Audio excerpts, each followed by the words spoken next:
뉴스 시작합니다. 김윤수입니다. 김경수 전 경남지사가 복권됐습니다. 드루킹 댓글 조작 사건으로 유죄 확정 판결을 받은 지 3년 만입니다. 정부는 오늘 김 전 지사를 포함해 1,219명에 대한 광복절 특사를 단행했습니다. 그동안 김 전 지사 복권을 놓고 이견을 노출했던 한동훈 대표. 부정적인 입장을 내긴 했지만 확전은 피하려는 모습입니다. 오늘의 첫 소식은 안보겸 기자가 보도합니다. 윤석열 대통령이 김경수 전 경남지사가 포함된 광복절 특별사면 복권 명단을 제거했습니다. 김 전 지사는 지난 2021년 7월 드루킹 댓글 조작 사건 유죄 판결 확정 이후 3년 만에 복권됐습니다. 여론 왜곡 관련자들에 대해 여야 구분 없이 사면을 실시함으로써 정치적 갈등 상황을 일단락하고 국익을 위해 통합하여 미래로 나아갈 수 있는 계기를 오늘 결정으로 김 전 지사는 2026년 지방선거와 2027년 대선 모두 출마가 가능해졌습니다. 김 전 지사 복권에 반대 입장을 밝혀온 한동훈 국민의힘 대표는 처음으로 직접 입장을 밝혔습니다. 알려진 바와 같이 공감하기 어렵다라고 생각하시는 분들이 많을 것 같습니다. 다만 이미 결정된 것이니 제가 더 이상 언급하지는 않겠습니다. 부정적인 입장은 드러냈지만 갈등을 키우지 않겠다는 뜻으로 해석됩니다. 야권은 환영했습니다. 드루킹 일당의 허위 진술과 오염된 증거로 치러야 했던 김 전 지사의 억울한 옥고에 대한 위안이 되기를 바라며 법정이 외면한 진실을 찾는 이재명 전 민주당 대표도 김 전 지사에게 더 큰 역할을 해달라는 메시지를 남겼습니다. 독일에 있는 김 전 지사는 걸어온 길을 돌아보고 더 성찰하는 시간을 보내겠다며 우리 사회를 위해 보탬이 될 수 있는 역할이 무엇인지 잘 고민하겠다는 입장을 밝혔습니다. 채널A 뉴스 안보겸입니다. 이번 정부 들어 5번째 단행된 특사에는 여권 인사들도 포함됐습니다. 조윤선 전 정무수석과 원세훈 전 국정원장, 안종범 전 정책수석이 대표적입니다. 대부분 윤석열 대통령이 검사 시절 이끌었던 수사의 대상들입니다. 이어서 남영주 기자입니다. 오늘 법무부가 발표한 사면 복권자 명단에 포함된 인물 중에는 조윤선 전 문화체육관광부 장관과 원세훈 전 국정원장이 사면과 복권을 모두 받았습니다. 조 전 장관은 박근혜 정부 때 문화예술 인사를 차별했다는 이른바 블랙리스트 사건으로 징역 1년 2개월형을 받았는데 이 판결 이력이 없어지는 겁니다. 재판의 성실히 끝까지 임하겠습니다. 저에 대한 오해를 풀어주셔서 감사하게 생각합니다. 보수 성향 단체를 불법 지원했다는 화이트리스트 사건으로 복역한 현기환 전 대통령 정무수석도 복권이 됐습니다. 대기업에게 출연금을 내도록 압박한 혐의로 징역을 살고 나온 안종범 전 대통령 정책조정수석도 복권됐습니다. 모두 윤석열 대통령이 참여했던 국정농단 특별검사팀에서 기소한 사람들입니다. 국정원 예산 유용으로 실형을 살다 가석방된 원세훈 전 국정원장도 자녀형을 사면받고 복권됐는데 윤 대통령이 서울중앙지검장으로 재직할 당시 관련 수사를 지휘했습니다. 광복절 0시부터 발효되는 사면 복권 대상이 된 전직 공직자와 정치인은 이들을 포함해 모두 55명에 이릅니다. 채널A 뉴스 남용주입니다. 반쪽짜리가 될 위기에 처한 광복절 경축식 논란은 오늘도 계속됐습니다. 이종찬 광복회장은 자신이 거듭 반대해온 김형석 독립기념관장을 임명한 이 윤석열 대통령에게 모욕감을 느꼈다면서 여전히 행사 불참 의사를 꺾지 않고 있습니다. 이종찬 광복회장을 직접 만나서 입장을 들어봤습니다. 홍지은 기자의 단독 보도입니다. 이종찬 광복회장은 채널A를 만나 김형석 독립기념관장의 자진 사퇴가 이 사태 해결의 첫 단추라고 했습니다. 사면 초과인 관장이 과연 독립기념관을 운영은 가능하겠어요? 본인이 물러나면 정부에서 지금 오해받고 있는 건국절 문제도 자연히 해소되는 거예요. 양심이 있는 사람이라면 빨리 물러나라. 인사 문제를 해결한 뒤 건국절 추진을 안 한다는 선언을 하라는 겁니다. 대통령실에선 건국절 추진을 한 적이 없다고 한다고 묻자 이미 문자로 내가 받았어요. 근데 이 문자로 받는 거는 사적인 건데 내가 우리 회원들에게 문자가 이런 게 왔습니다고 얘기를 한다는 게 얼마나 우습습니까? 그러니까 내가 장관이라도 나와서 제대로 얘기를 하자. 건국절 논란이 다시는 불거지지 않게 쐐기를 받겠다고 했습니다. 건국절이라는 것을 아예 없는 걸로 아주 완전히 발본색원해야 되겠어요. 건국절은 한마디로 말씀드리면 반헌법적이고 일제를 합법화시키는, 일제 강점을 합법화시키는 겁니다. 친일파로 가는 길이에요. 이 회장은 변화 없이는 모레 광복절 경축식에 참석하지 않겠다는 입장입니다. 대통령 뭘 해야 됩니까, 지금? 대통령께서 이 방송 들으면 이거 심각하구나 하고 알아듣겠지 뭐. 채널A 뉴스 홍재은입니다. 반면 여권은 이종찬 광복회장의 최근 행보를 전혀 이해할 수 없다는 분위기입니다. 여권 내부에선 이종찬 광복회장이 목리를 부린다며 불만이 터져나오고 있습니다. 대통령실은 인사철회는 없다는 입장입니다. 이어서 이세진 기자입니다. 대통령실과 국가부 훈부는 연일 이 회장과 접촉해 광복절 경축식 참석을 설득하고 있습니다. 다만 여권 내에서는 이 회장 행동이 황당하다는 반응도 나옵니다. 실체가 없는 건국절 추진을 근거로 국가기념식에 불참한다는 게 이해할 수 없다는 겁니다. 우리나라의 큰 경축일인 광복절 기념식을 보이콧하는 것에 대해서는 저는 공감하기 어렵습니다. 이 회장이 문제 삼는 김영석 독립기념관장 또한 인선에 큰 결격 사유가 없다라는 입장입니다. 왜 특별히 문제가 되어야 되느냐. 당에서도 그런 측면에서 특별한 문제 제기를 하고 있지 않기 때문에.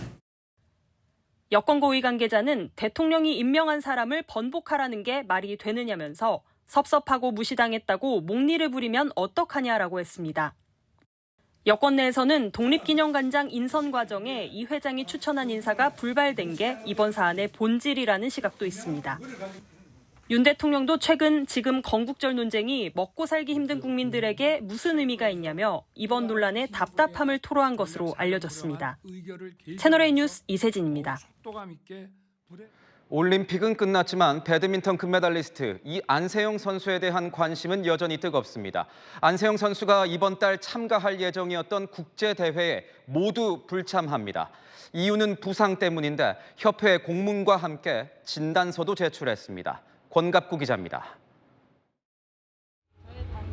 이번 주 일요일 배드민턴 대표팀은 일본으로 출국할 예정이었는데 안세영은 빠집니다. 무릎과 발목 부상을 이유로 불참한다고 밝혀온 겁니다.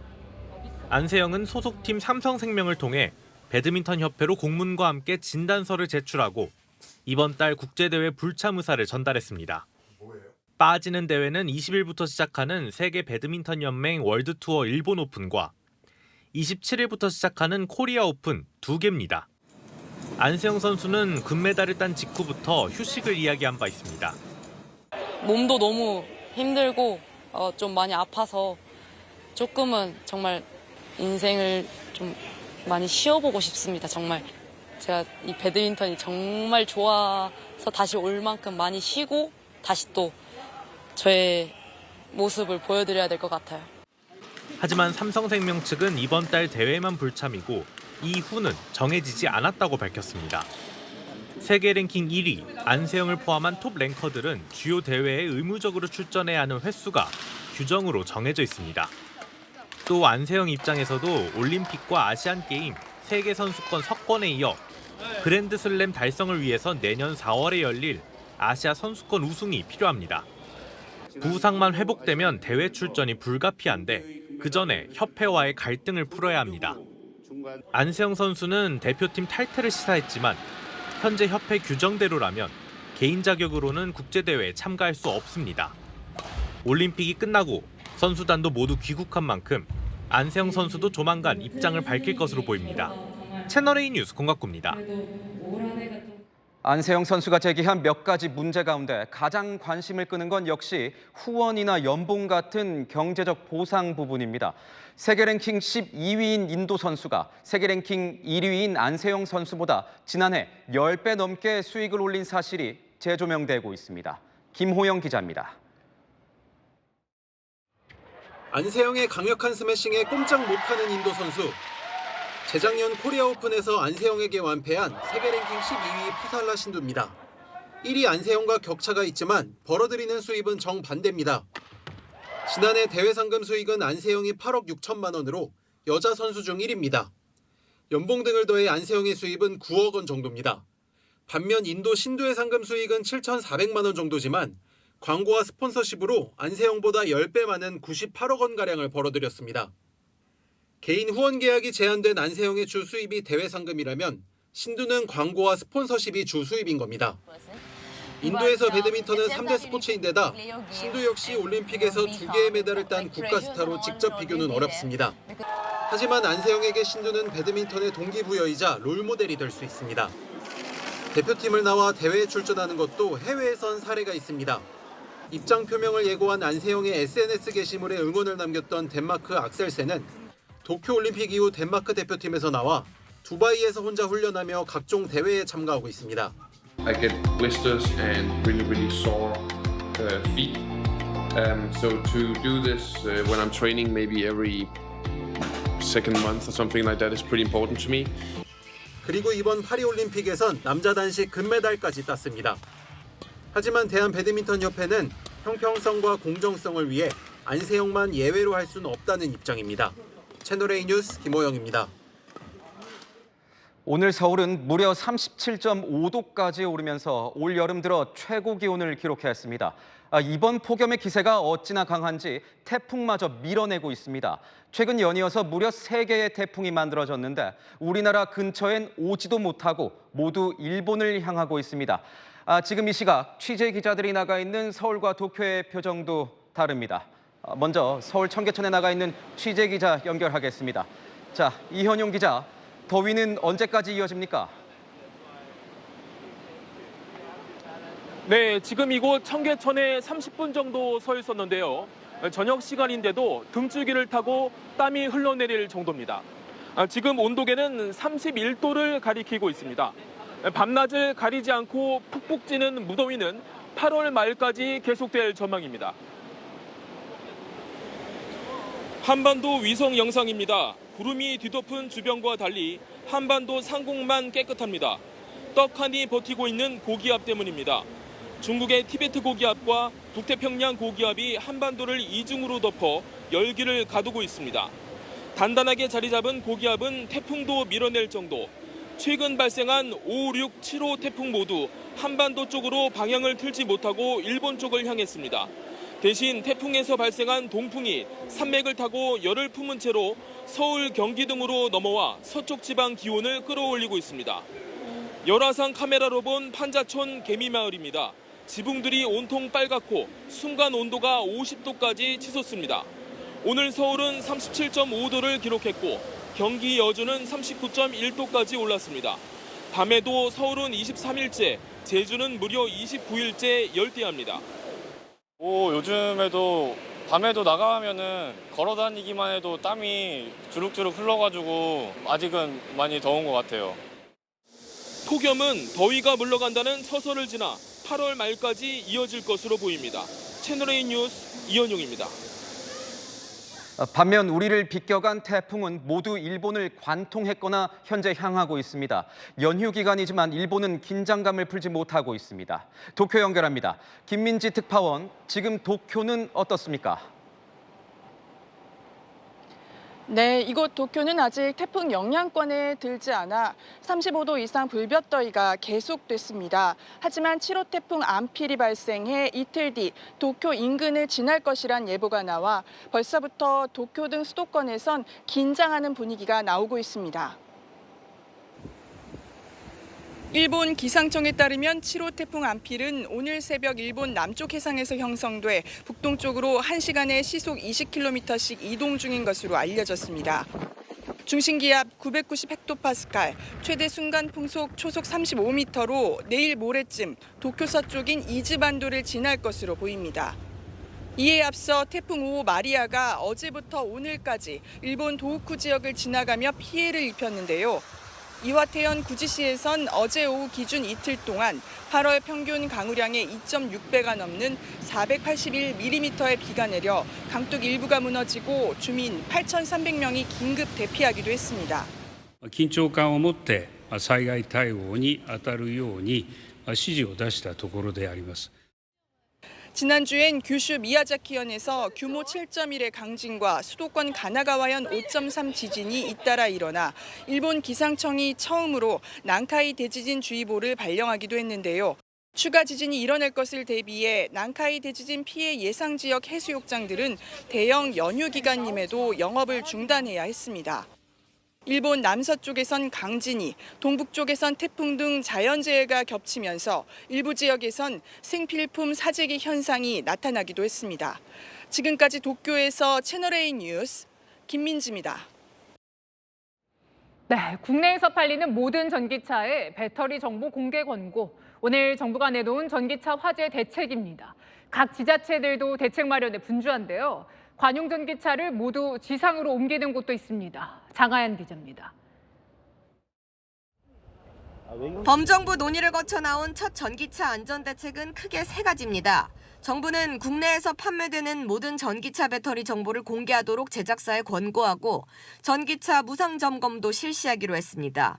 또 일정 규모 이상 공동주택에 대한 소방시설도 긴급 점검할 계획입니다. 규모 기준은 아직 정해지지 않았습니다. 정부는 9월까지 종합대책을 마련할 예정인데 이에 앞서 각 지자체들도 별도 대책을 내놓고 있습니다.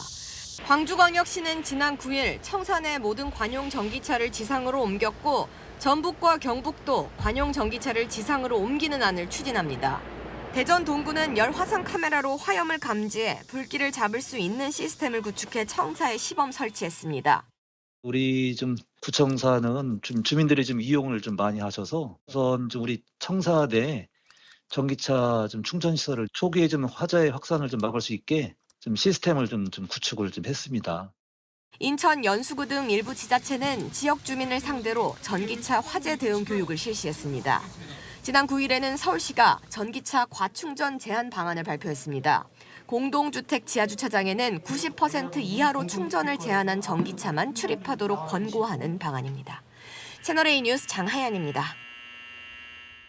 국내 자동차 업체에 이어서 수입차 업체들도 속속 배터리 제조사를 공개하고 있습니다. BMW에 이어서 벤츠도 배터리 제조사를 공개했는데 16종 가운데 13종이 중국산이었습니다. 우현기 기자입니다.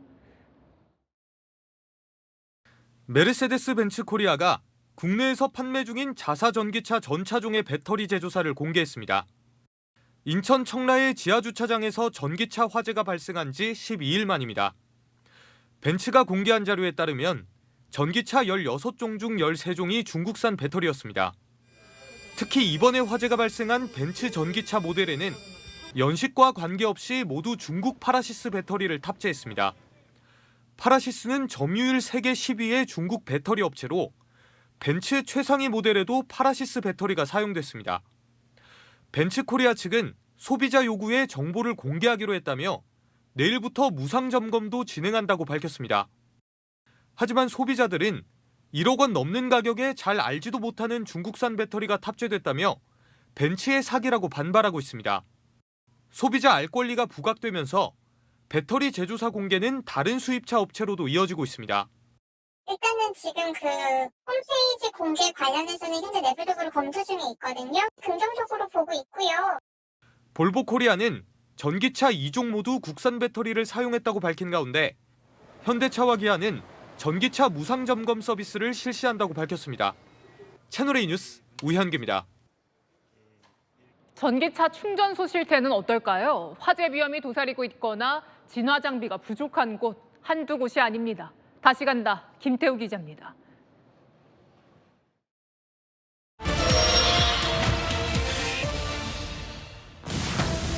아파트 지하주차장과 주차타워 등에서 발생한 전기차 화재 사고. 잇따른 화재로 전기차 주차와 충전에 대한 불안도 커지고 있는데 현장 상황은 어떤지 다시 가봤습니다. 고층 빌딩이 밀집한 서울 중구. 전기차 충전소 대부분은 지하 4층 이하 주차장에 설치돼 있습니다. 비좁은 통로로 소방차 진입도 어려운데 충전기 옆엔 잡동사니까지 쌓여 있습니다. 아파트 건물 지하 5층에 있는 주차장인데요. 전기차 충전소 바로 옆에 매트리스나 이불 같은 각종 짐들이 쌓여 있어 불이 나면 화재 규모가 커질 위험이 있습니다. 지난해 정부가 충전소 설치를 지하 3층 이상으로 제한했지만 기존 건물엔 적용되지 않습니다. 또 충전기와 인화성 물질은 20m 이상 떨어져 있어야 하는데 권고사항이라 잘 지켜지지 않습니다. 또 다른 지하주차장 충전소엔 에어컨 실외기가 충전 중인 전기차 쪽으로 뜨거운 바람을 내뿜고 있습니다. 한여름 실외기가 내뿜는 열은 최대 70도에 달합니다. 열적인 영향 때문에 또 배터리 이상이나 열폭주의 또 원인이 될 수도 있기 때문에 또 실외기의 영향으로서 차량이 이제 화재가 발생할 가능성도 있기 때문에 화재를 대비해 진화 장비를 제대로 갖춘 곳도 드뭅니다. 비치된 분말 소화기는 전기차 화재에선 무용지물입니다. 소방당국이 차량을 통째로 덮어 불길 확산을 막는 질식 소화덮개 비치를 권고하지만 현장에선 찾아보기 어렵습니다. 강제 규정이 없다 보니 개별 건물에선 굳이 수십만 원씩 들여 구비하지 않는 겁니다. 폐쇄 공간, 특히 지하 주차장 주차와 충전에 있어서의 조례나 중앙 관련 법규의 엄격한 규제가 아직 미흡하다고 볼 수가 있습니다. 전체 공동주택 충전기 중 과충전을 막을 수 없는 완속 충전기 비율이 98%에 달하는 것도 위험 요소로 꼽힙니다. 과충전 방지 장치를 설치했을 때 주는 정부 보상금은 40만 원으로 설치를 유도하기엔 부족하다는 지적입니다. 전기차 보급이 늘면서 충전소 설치율 높이기에 집중했던 정부와 지자체가 정작 안전대책 마련엔 소홀했다는 비판이 제기됩니다. 다시 간다, 김태우입니다. 영업이 끝난 식당에 자동문 잠금을 풀고 금품을 훔쳐온 도둑이 붙잡혔습니다. 자동문 잠금 해제 장치를 문 밖에 달아놓은 식당이 표적이 됐습니다. 최다함 기자의 단독 보도입니다. 검은색 모자티를 뒤집어 쓴 남성이 식당 앞을 서성입니다. 영업이 끝나 잠겨있는 자동문 앞에서 막대기로 무언가를 건드리나 싶더니 손으로 자동문을 열어젖히고 안으로 들어갑니다. 카운터를 뒤져 현금을 챙겨서는 밖으로 나옵니다. 남성이 막대기로 누른 건 자동문 잠금을 푸는 전원 스위치. 셔터를 안 내리고 문만 잠그는 업소들 상당수가 자동문 전원 스위치를 문 밖에 달아놨다는 걸 알고 있었습니다. 문 사이에 있는 스위치가 약간의 틈이 있더라고요. 길다란 짝대기로 찌르면 되는 그냥 좀 취약한 구조였던 것 같아요. 남성은 이틀 뒤에도 같은 방법으로 근처 식당 두 곳을 털었습니다. 하지만 첫 범행 때 남성과 마주쳤던 식당 사장이 매장 CCTV 영상을 확인하고 신고해 체포됐습니다. 원래 자동문 전원 스위치는 바깥쪽에 설치됐는데요. 피해 입은 사장은 절도를 당한 후 이렇게 안쪽으로 스위치를 옮겼습니다. 남성은 경찰 조사에서 직업이 없어서 생활비를 충당하려고 했다고 진술했습니다. 경찰은 자동문의 취약점을 잘 아는 남성이 비슷한 구조의 업소에서 일한 경험이 있을 거라고 의심하고 있습니다. 경찰은 야간 주거 침입 절도 혐의로 남성을 구속해 검찰에 넘겼습니다. 채널A 뉴스 최다함입니다. 오늘 새벽 SUV 차량이 보행자와 버스를 잇따라 들이받아서 횡단보도를 건너던 남성이 숨졌습니다. 차량에는 함께 술을 마신 3명이 타고 있었는데 서로 자신이 운전하지 않았다고 발뺌하고 있습니다. 공국진 기자입니다. 빠른 속도로 교차로를 지나는 SUV 차량. 횡단보도를 건너는 보행자를 그대로 들이받습니다. 그대로 달리다 주변에 서 있는 버스를 들이받고 전복됩니다. 시민들이 현장에 모여든 가운데 한 남성이 베란간 달아납니다. 시민들과 경찰이 달아난 남성을 뒤쫓습니다. 대전 시내에서 SUV 차량이 보행자와 버스 등을 잇따라 들이받는 사고를 낸 건 새벽 2시 13분쯤입니다. 좀 많이 심각하긴 했죠. 인근 주민들이 나와서 막 사람이 막 뺑돌려서 구경할 정도로 좀 심각했었어요. 횡단보도를 건너던 20대 남성이 현장에서 숨졌습니다. SUV 차량에 타고 있던 한국인과 캄보디아 국적 남성 2명이 다쳐 병원에 옮겨졌습니다. 차에 타고 있던 또 다른 캄보디아 국적 남성은 사고 직후 달아났다 붙잡혔습니다. 알고 보니 불법 체류자였습니다. 이들 3명은 회식 자리에서 밤늦게까지 술을 마신 것으로 드러났습니다. 달아났던 캄보디아 남성과 한국인 남성은 면허 취소 수준의 만취 상태였습니다. 이들은 경찰 조사에서 자신이 운전하지 않았다고 주장하고 있습니다. 서로 자기가 운전하지 않았다고 부인하고 있는 그런 상황이어서 그쪽에 좀 수사를 하고 집중하고 있는 그런 상황입니다. 경찰은 CCTV 분석 등을 통해 실제 누가 운전했는지 파악하는 한편 정확한 사고 경위를 조사하고 있습니다. 채널A 뉴스 공국진입니다. 음주 뺑소니 사고의 중앙선 침범까지 무법 질주를 한 만취 차량이 경찰에 붙잡혔습니다. 차에 타고 있던 남성들 사고 전에는 서로 운전하겠다며 실랑이까지 벌이는데요. 강경모 기자입니다. 남성들이 SUV 차량에 다가갑니다. 술에 취한 듯 몸을 연신 휘청입니다. 검은 옷 차림의 남성이 운전석으로 향하자 상의를 벗은 남성이 밀치며 운전석 문을 엽니다.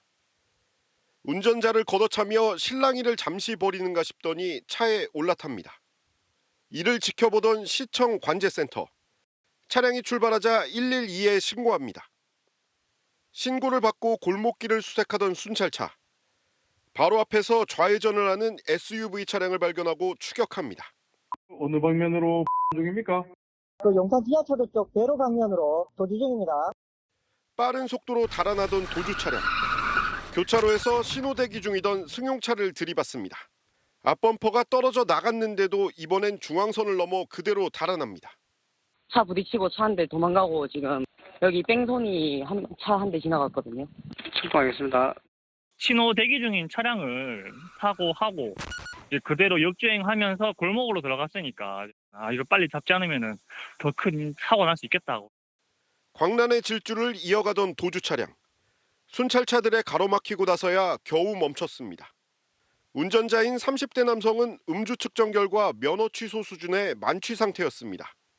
경찰은 남성을 입건하고 같이 차에 타고 있던 남성 2명을 상대로 경위를 조사하고 있습니다. 채널A 뉴스 강경모입니다. 회식을 마치고 집에 가던 20대 남성 실종 나흘 만에 숨진 채 발견됐습니다. 발견된 곳은 집과는 정반대 방향인 골프장 연못입니다. 조현진 기자가 취재했습니다. 인천 청라의 골프장. 이곳 워터 해저드에서 실종된 20대 남성이 어제 오후 4시 25분쯤 숨진 채 발견됐습니다. 실종 신고가 접수된 지 나흘째였습니다. 남성이 발견된 워터 해저드는 수심이 3m에 달합니다. 남성은 지난 8일 밤 11시 반쯤 직장 회식을 마치고 귀가했지만 다음날 아침까지 연락이 닿지 않아 실종 신고가 접수됐습니다. 경찰은 주변 CCTV를 통해 술에 취해 비틀거리며 걷는 남성을 찾았습니다. 집과는 정반대 방향인 골프장 쪽으로 가고 있었습니다. 남성의 마지막 행적이 포착된 건 골프장 바로 옆에 있는 빌리지 내 CCTV였습니다. 빌리지 CCTV에 찍힌 시간은 9일 오전 0시 33분쯤. 회식 장소에서 빌리지를 통과해 골프장 안으로 들어갔고 해저드까지 2km에 달합니다. 골프장 안 CCTV에는 남성의 모습이 촬영되지 않았습니다. 오늘 하나씩 열어두고 지금 수사 중에 있고 부검 결과에 따라서 또 사인이 어떻게 나오는지에 따라서 이제 규명을 하고. 숨진 남성의 지인은 실종 당시 절대 이유 없이 사라진 친구가 아니다라며 가족과 친구들이 애타게 찾고 있다는 글을 인터넷에 올리기도 했습니다. 채널A 뉴스 조현진입니다.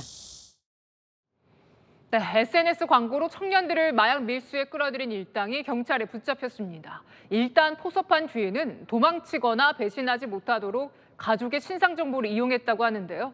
가족을 공범으로 만드는 데 동의한다는 충성 맹세 영상을 찍어두기도 했습니다. 송정현 기자입니다. 마약 조직원이 신분증을 들고 카메라 앞에서 영상을 녹화합니다. 케타민 등 밀수하거나 드랍할 예정이며 만약 물건을 가지고 도망가거나 문제가 생길 시 제 집에 마약 배달이 오는 것에 동의하며 마약을 밀수하거나 운반할 때 도망치지 않겠다며 충성 맹세 영상을 찍어 총책에게 보내는 겁니다. 배신하면 가족 집에 마약을 배달해 마약 사범으로 만드는 데 동의하기로 하고 가족관계 증명서도 조직에 내야 했습니다. 저의 모든 가족의 신상과 저의 모든 정보는 마약 밀수에 사용되는 데 동의합니다. 20대 사회초년생이 대부분인 이들은 한 번에 200만 원에서 400만 원씩 벌 수 있다는 SNS 광고를 보고 범죄에 뛰어들었습니다. 동남아로 나가 마약을 몸에 숨겨 국내로 들여오거나 국제 우편으로 밀수했습니다. 경찰은 필로폰 1.9kg, LSD 491장 등을 압수했는데 필로폰은 6만 3천여 명이 동시 투약 가능한 양입니다. 경찰은 마약을 밀수, 판매, 투약한 86명을 붙잡아 마약류 관리법 위반 등 혐의로 34명을 구속하고 총책을 뒤쫓고 있습니다. 채널A 뉴스 송정현입니다. 마을을 지키는 신이 깃들었다는 뜻에서 당산나무라 불리는 400년 된 느티나무가 죽어가고 있습니다. 나무를 살펴보니 구멍이 37개나 발견됐는데요. 무슨 일이 벌어진 건지 배영진 기자가 보도합니다. 마을 입구에 커다란 나무가 서 있습니다. 수령이 400년에 달하는 것으로 추정되는 느티나무입니다. 주민들은 마을을 지키는 신이 깃들었다는 의미로 당산나무라고 부릅니다.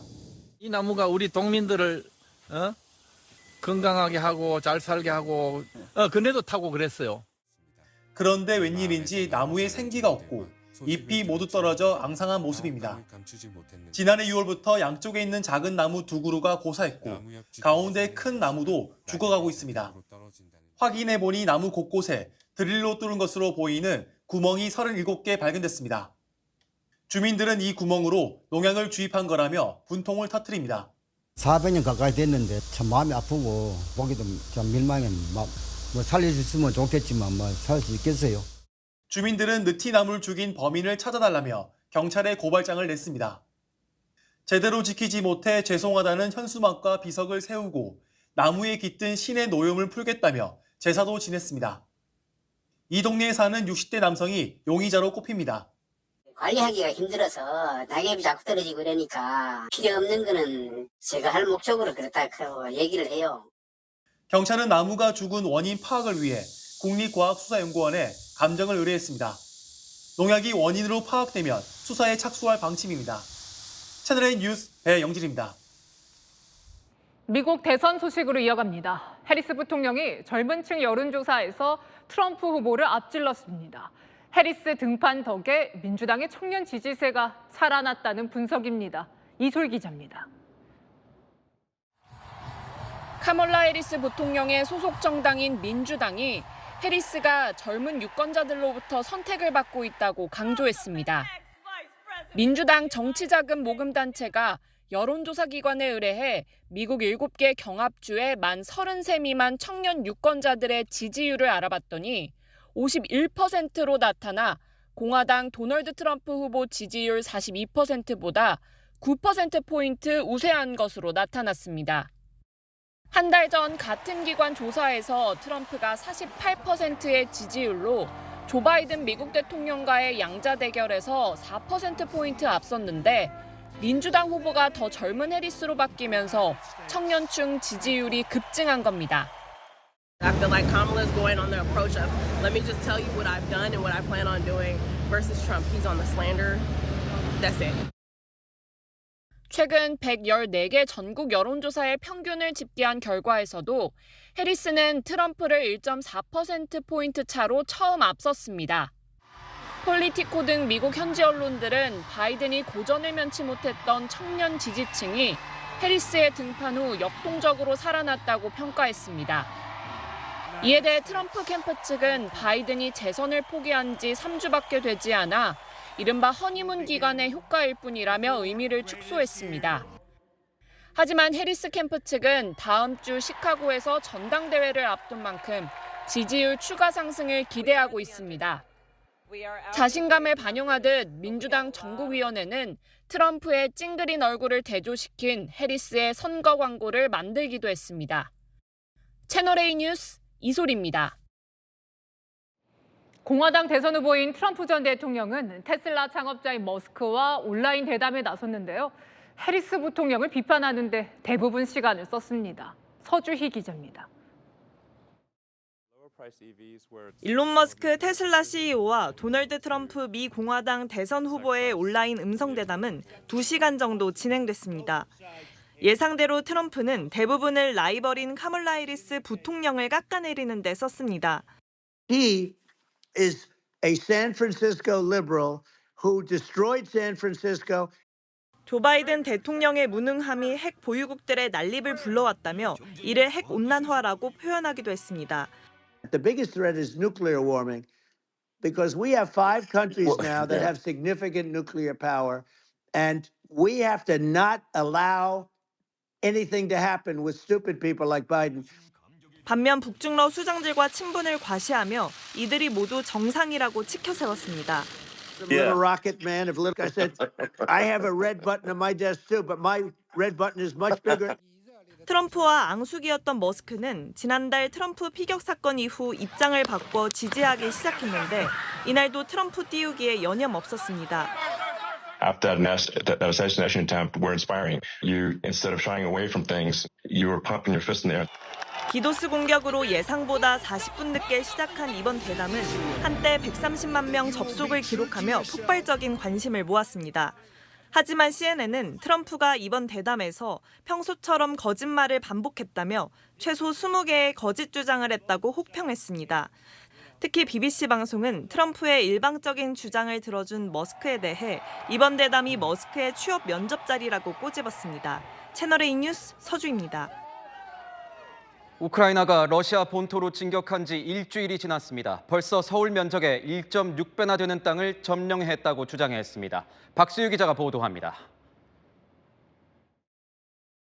우크라이나군이 점령한 러시아 국경 인근의 한 마을. 우크라이나군으로 추정되는 무리들이 러시아 국기를 빼내 짓밟은 뒤 우크라이나 국기를 새로 내걸었습니다. 우크라이나군이 러시아 본토 쿠르스크 지역에서 일주일째 공세를 벌이는 가운데 총 1000제곱킬로미터의 땅을 점령했다고 밝혔습니다. 서울의 1.65배 넓이입니다. Для руснявих чепушил, які там розказують, ліплять, що суджа їхня, за щочку беріть і уйобуйте нахуй. 러시아 측은 점령 규모를 축소해 발표하면서도 우크라이나군의 점령 사실은 인정했습니다. 2차 세계대전 이후 러시아가 외국 군대에 영토를 내준 건 이번이 처음입니다. 이번 작전으로 러시아 주민 13만 3천여 명이 피난길에 오른 가운데 민간인 12명이 사망하고 121명이 부상을 당한 것으로 알려졌습니다. 블라디미르 푸틴 대통령은 강력한 보복을 예고했습니다. Все цели, стоящие перед нами, вне всяких сомнений, будут достигнуты. 볼로디미르 젤렌스키 우크라이나 대통령은 확전을 우려하는 서방 동맹국들을 향해 반격을 가하는 동안 장거리 미사일을 쓸 수 있도록 해달라고 호소했습니다. 채널A 뉴스 박주희입니다. 중동은 그야말로 일촉즉발입니다. 조만간 이란이 이스라엘에 대한 보복 공격을 감행할 거란 관측이 쏟아지고 있습니다. 정다은 기자입니다. 미 백악관이 이란의 이스라엘 공격 시점을 이르면 이번 주 중으로 내다봤습니다. 하마스 정치 지도자 암살에 따른 이란의 보복이 초읽기에 들어갔다는 겁니다. We do share the assessment made by our Israeli counterparts that something could happen as soon as this week by Iran and its proxies. 이스라엘군은 최고 수준의 경계 태세를 유지하고 있다고 밝혔습니다. אנחנו לוקחים ברצינות את ההצהרות והאמירות של אויבינו, ועל כן אנחנו ערוכים במוכנות שיא, בהתקפה ובהגנה, ואנחנו נפעל על פי הנחיות הדרג המדיני. 미국은 전면전을 막기 위한 전방위적 작업에 들어갔습니다. 로이터 통신은 토니 블링컨 미국 국무장관이 곧 카타르, 이집트, 이스라엘 등 중동 3개국을 방문해 긴장 완화를 위한 외교전을 이어나갈 예정이라고 전했습니다. 또 미 국방부는 핵 추진 잠수함 USS 조지아호 등을 중동 지역에 추가 배치하겠다고 발표했습니다. 주요 외신은 미사일 잠수함의 동선을 이례적으로 공개한 건 이란과 이란의 대리 세력을 향한 메시지라고 평가했습니다. 이란도 공개적으로는 강한 보복을 천명했지만 외교 소식통은 오랜 경제난과 민심을 고려해 대응 수위를 고심 중인 것으로 보인다고 전했습니다. 채널A 뉴스 정다은입니다. 지금 중국에선 분노한 배달기사 수백 명이 격렬한 항의 시위를 벌이고 있습니다. 대체 무슨 일이 있었던 건지 손인혜 기자가 보도합니다. 노란 안전모를 쓴 한 배달기사가 아스팔트 바닥에 무릎을 꿇고 있습니다. 배달 중 잔디밭 울타리를 넘었다는 이유로 아파트 경비원이 무릎을 꿇게 한 겁니다. 경비원은 오토바이 열쇠를 뽑고 벌금 200위안, 우리 돈으로 약 3만 8천 원도 요구했습니다. 이 사진이 퍼지자 분노한 동료 배달기사 수백 명이 몰려들었습니다.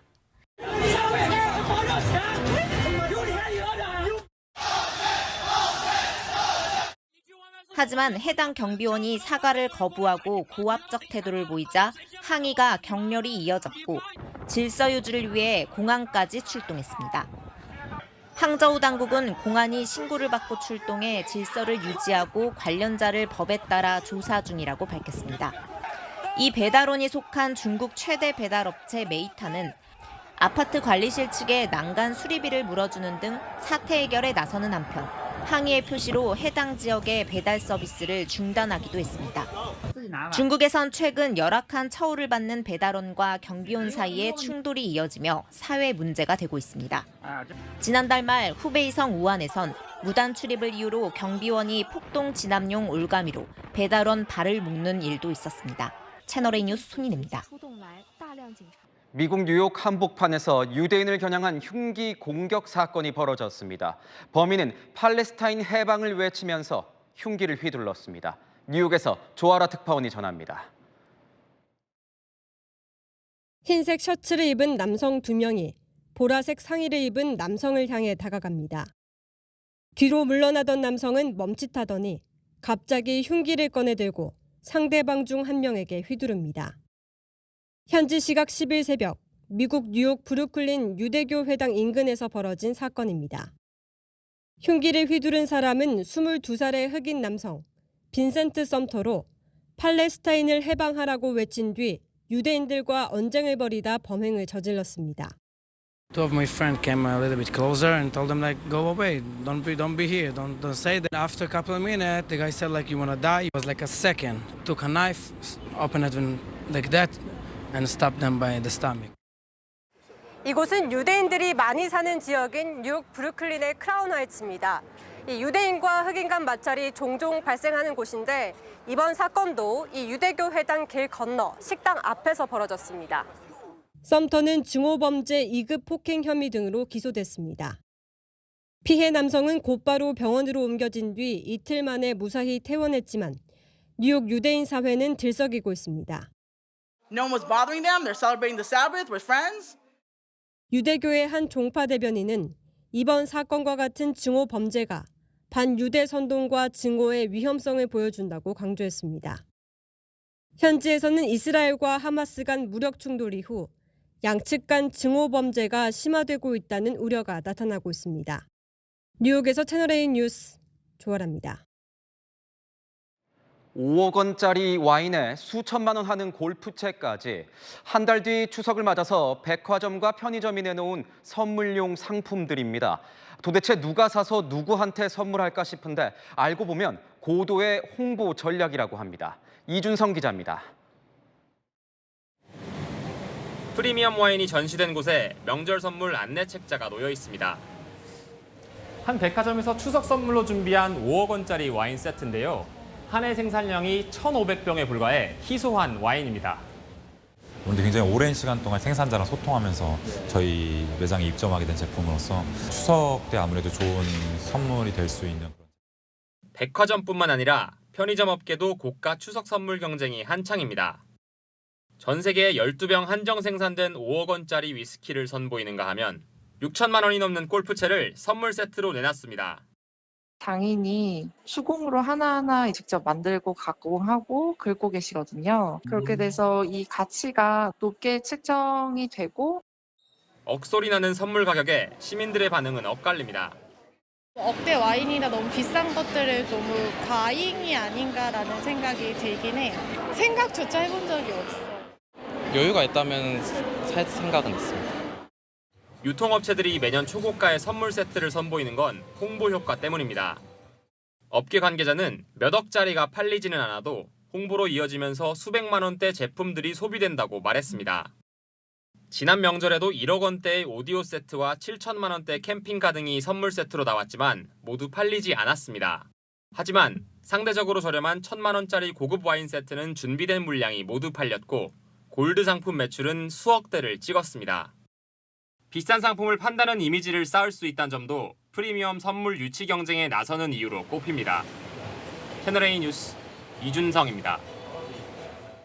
차기 검찰총장에 지명된 심우정 후보자. 현재 야당은 후보자와 가족들의 재산 문제를 집중 검증하겠다며 벼르고 있습니다. 특히 후보자 가족이 보유한 수십억 원어치의 해외 주식에 주목하고 있습니다. 이세하 기자입니다. 빠르면 이달 말 인사청문회를 앞둔 심우정 검찰총장 후보자. 막중한 책임감을 느끼고 있고 또 국민 여러분들께서 청문회 과정을 지켜보고 계시다는 것도 잘 알고 있습니다. 후보자 가족이 보유한 해외 주식 평가액은 지난 3월 관보 기준 22억 2,600만 원입니다. 배우자가 마이크로소프트와 애플, 엔비디아, 테슬라 등 11개 외국 기업 주식을 21억 원 정도 가지고 있습니다. 두 자녀도 AMD와 알파벳, 애플, 엔비디아 등 해외 빅테크 기업 4곳 주식을 1억 1,700만 원가량 보유한 걸로 나타났습니다. 고위공직자 본인과 배우자, 자녀가 보유한 주식가액이 총 3천만 원이 넘으면 팔거나 백지 신탁해야 합니다. 다만 국내 주식만 대상이고 해외 주식은 자유롭게 보유할 수 있습니다. 야당에선 백지 신탁의 사각지대를 이용한 거라고 지적합니다. 박지원 더불어민주당 의원은 다국적 기업은 세계가 안방이라 국내에서도 이해 충돌이 발생한다고 말했습니다.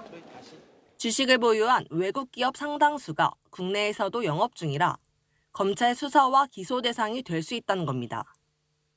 심 후보자 측은 이해 충돌 우려에 대해 인사청문회에서 소상히 설명하겠다고 밝혔습니다.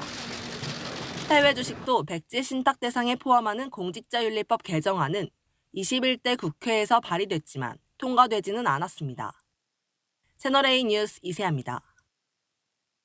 열왕열왕 성혜랑 기자와 함께하겠습니다. 첫 번째 주제 보겠습니다. 자, 윤석열 대통령과 공수처인데 뭐가 처음이라는 겁니까? 네, 공수처가 현직 대통령으로서는 처음으로 윤 대통령의 통화 기록 확보했습니다. 최상병 사건이 일어난 지난해 7월부터 약 2달간의 대통령 개인 휴대전화 통화 기록을 얻어낸 겁니다. 그런데 과거 박근혜 전 대통령 사례도 있지 않습니까? 이번이 처음입니까? 네, 박 전 대통령 같은 경우는요. 현직 대통령으로는 처음으로 피의자로 입건되긴 했지만 통화 내역 확보 당시엔 직무정지 상태였고요. 이명박 전 대통령, 노무현 전 대통령 등도 퇴임 뒤에야 압수수색이나 소환조사 같은 강제 수사 받았습니다. 그런데 이 현직 대통령은 수사를 해도 재판에 넘길 수 없지 않습니까? 어떻습니까? 맞습니다. 이 재임 중 불소추 특권 때문이죠. 그래서 여당 내에선 공수처의 정치화가 우려된다는 비판 나왔습니다. 대통령은 통치권자입니다. 자칫 공수처가 또 다른 정치 기관화되는 그런 수사 진행 과정이 되지 않기를 바랍니다. 당사자인 대통령실 공식 입장은 안 내는데요. 의도적인 수사 내용 흘리기 아니냐 불편한 기색이 역력합니다. 이 불소추 특권 공수처도 모를 리 없는데 어떤 입장입니까? 네, 공수처는 기소를 떠나서 실체 규명을 위한 증거 확보해야 한다는 입장입니다. 통신기록 보존 기간이 1년인 만큼 그 전에 확보하는 거라고요. 부실 수사란 의구심도 불식시키겠다고 합니다. 어쨌든 국민들의 관심이 있는 사건의 통화 기록 확보하는 데 대해서 완전히 최선을 다하겠습니다. 7월 19일이면 1년이면 통화 기록 삭제되잖아요. 수사 제대로 할 의지가 없어 보입니다. 휴대폰 저 통화 내역 우리가 흔히 줄여서 통신영장이라고 하는 통신영장 청구를 했는데 다 기각됐습니다. 3번의 영장 기각 끝에 통신 기록 확보한 공수처. 수사 결과로 보여줄 수 있을지 지켜보겠습니다. 네, 다음 주제 보겠습니다. 정봉주 최고위원 후보 오늘 또 보는데 어제 발언의 후폭풍이 거센 것 같습니다. 네, 해명 기자회견을 하긴 했지만요. 논란은 점점 더 커지고 있습니다. 정봉주 후보의 어제 명파리 언급에 다른 최고위원 후보들 역공에 나선 겁니다. 이재명 파리하며 실세 놀이하는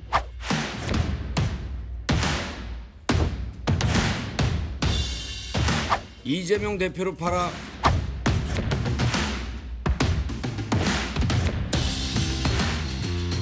이재명을 위한다며 내부를 갈라치고 관심 끌기 여긴 것 같은데요? 굉장히 과거의 계보 정치적인.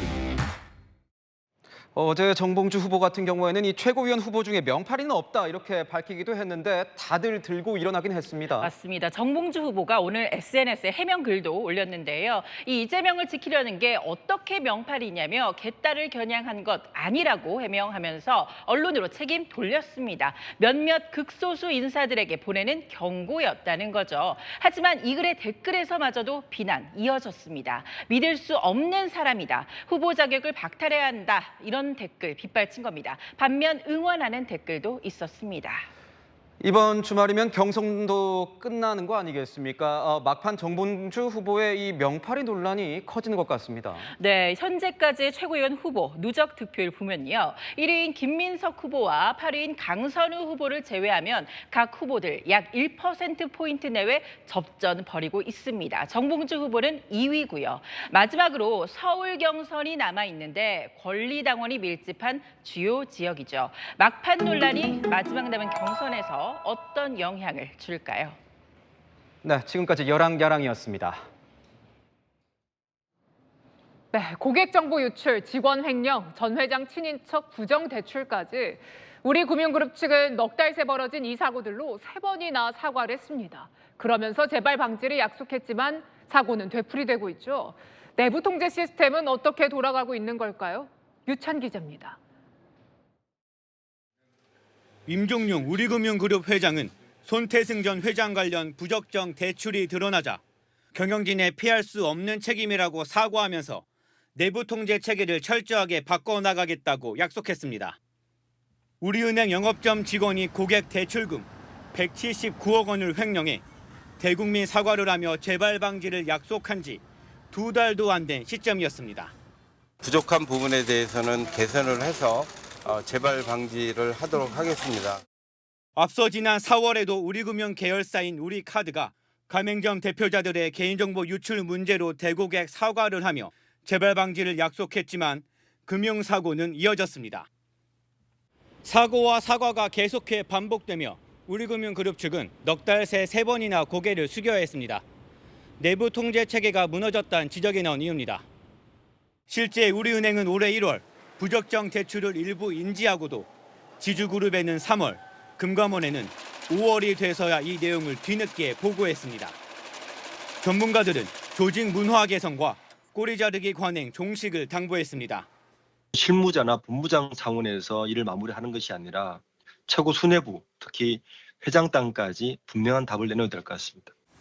우리금융은 기존 관행과 행태를 깨고 제도 보완에 힘쓰겠다고 했고 우리은행은 손 전 회장의 친인척 부당대출 사태와 관련해 의도적 보고 지연은 없었다고 해명했습니다. 채널A 뉴스 유찬입니다. CJ그룹 내 식자재 유통사가 240억 원대의 과징금을 물게 됐습니다. 앞으로는 상생을 말하면서 부당행위로 골목 상권을 집어삼켰다는 혐의입니다. 안건우 기자입니다. CJ그룹 식자재 계열사인 CJ프레시웨이와 프레시원에 공정거래위원회가 과징금 245억 원을 부과했습니다. CJ프레시웨이가 지난 2010년 중소상공인과 합작법인인 프레시원을 설립한 뒤 회사 장악을 위해 부당하게 지원에 나섰다는 이유에서입니다. 상생을 가장하여 진입한 뒤 영세한 중소상공인들 배제하고 이익을 침탈하기 위한 수단으로 활용된 인력 지원 행위를 적발 및 제재하였다. 실제 CJ프레시웨이는 15년에 걸쳐 프레시원 지분을 100% 사들였고 거래처 관리 등 핵심 업무는 프레시웨이 파견 인원이 담당했습니다. 중소상공인의 영업망만 인수하고 이들을 조직적으로 퇴출시켰는데 그 과정에서 CJ그룹까지 개입했다는 게 공정위 판단입니다. 실제 공정위가 입수한 CJ 측 내부 문건에 따르면 프레시원 지분이 있는 중소상공인들을 위험 요소로 분류해 강제 퇴출시킨다는 단계별 계획이 담겨 있습니다. CJ는 회사 지분 51%를 확보한 다음에 각 법인에서 주주들을 퇴출시키기 시작하였습니다. CJ 프레시웨이 측은 모두 합의 계약에 따른 것이었다며 소송을 포함해 주어진 절차에 따라 다시 한번 판단을 구하겠다고 밝혔습니다. 채널A 뉴스 안건우입니다. 각종 포장 용기나 비닐봉지에 있는 미세 플라스틱, 심지어 공기 중에도 떠다니고 있습니다. 미세 플라스틱을 들이마시며 사는 건데요. 배달 음식 이용이 늘어난 영향이라고 합니다. 강태현 기자입니다. 도심 옥상에 설치된 미세먼지 채취 장치입니다. 지난해 9월부터 6개월간 한 달에 한 번 시료를 채취해 미세먼지 성분을 분석해봤습니다. 미세먼지를 채취할 수 있는 저용량 시료 채취기라고 하고요. 여기로 이렇게 빨아들여져 와서 필터 위에 올려놓고 됩니다. 필터에 현미경을 가져다 대니 눈으로는 보이지 않던 미세 플라스틱이 구별됩니다. 머리카락 굵기의 10분의 1 정도로 입자가 작은 플라스틱입니다. 지난 6개월 평균 대기 1세제곱미터 기준으로 71개의 미세 플라스틱이 검출됐습니다. 포장 용기, 비닐봉지 등에 사용되는 폴리에틸렌의 비율이 46.6%로 가장 높게 나타났습니다. 식품 용기나 포장 용기나 이러한 것들이 잘게 분해됨으로써 공기 중에 비산하는 게 큰 원인이지 않을까 싶습니다. 공기 중 미세 플라스틱은 호흡기 질환과도 직결됩니다. 대표적으로 천식이나 이런 알러지 반응 같은 것도 유발을 할 수가 있고요. 전문가들은 일회용품 사용을 줄이는 게 가장 중요하고 실내에서 생활할 때는 먼지를 자주 청소하라고 조언합니다. 또 인공섬유보다 천연섬유를 사용하면 미세 플라스틱 노출을 줄일 수 있습니다. 채널A 뉴스 강태현입니다. 네, 우리나라에서 보기 어려운 멸종위기종 큰바다 사자입니다. 그런데 이례적으로 부산과 울산 앞바다에서 이틀 연속 카메라에 포착됐습니다. 신선미 기자가 보여드립니다. 바다 위에 떠 있는 초록색 등부표에 낯선 동물이 올라와 있습니다. 해양 포유류이자 멸종위기 야생생물 2급인 큰 바다사자입니다. 친구야, 괜찮니? 여유롭게 있던 큰 바다사자는 해경이 접근하자 바닷속으로 뛰어듭니다. 큰 바다사자가 울산 진화해수욕장 인근 해상에서 발견된 건 오늘 오전 9시쯤. 부근을 지나던 선박의 선장이 발견해 해경이 출동한 겁니다. 우리나라에 집단 서식지가 없는 큰 바다사자는 동해 울릉도, 제주 해역에서 드물게 관찰되고 있습니다. 그런데 어제도 부산 앞바다에서 큰 바다사자가 포착됐습니다. 부산 기장군 해상의 노란색 등부표 위에서 발견됐습니다. 이거 쉬고 있는 것 같은데? 어선 선장이 물범 같은 동물이 갇혀 있다고 해경에 신고해 출동했는데 쉬고 있던 겁니다. 물속에서도 많은 시간을 보내지만 육상이나 또 물에 떠 있는 물체들을 위에 올라가서 쉬는 행동들을 자주 하는데 이런 기강류들의 특징이고요. 부산, 울산에서 이틀째 나타난 큰 바다사자가 동일한 개체인지는 확인되지 않았습니다. 큰 바다사자는 공격성 있는 맹수여서 일반인은 접근하지 말고 구조가 필요한 경우라면 해경 등에 신고해야 한다고 전문가들은 당부했습니다. 채널A 뉴스 신선미입니다. 끝이 안 보이는 폭염에 8월 중순임에도 해수욕장은 북적입니다. 오늘 제주 모습인데요. 빽빽한 파라솔과 수영복 입은 사람들을 보니 계절의 시계가 멈춘 듯합니다. 폭염 수준의 더위는 최소 열흘 이상 더 이어집니다. 말복인 내일도 27도 안팎의 열대야와 35도에 달하는 가마솥 더위가 예상됩니다. 하늘은 대체로 맑겠지만 일부 소나기가 지나겠습니다. 중부의 많게는 60mm, 호남에 40mm가 오락가락하겠고요. 제주는 내일과 모레 30에서 80mm의 비 예보 있습니다. 동해안에서 휴가를 즐기고 계신다면 너울이 백사장으로 높게 밀려들어 주의하셔야겠습니다. 내일 폭염특보 속에 서울과 제주 27도, 전주와 부산 26도에서 시작되겠고 낮 동안 서울과 전주 35도, 부산은 33도까지 오르겠습니다. 모레 광복절에는 제주를 제외한 전국에 구름 많겠습니다. 날씨였습니다.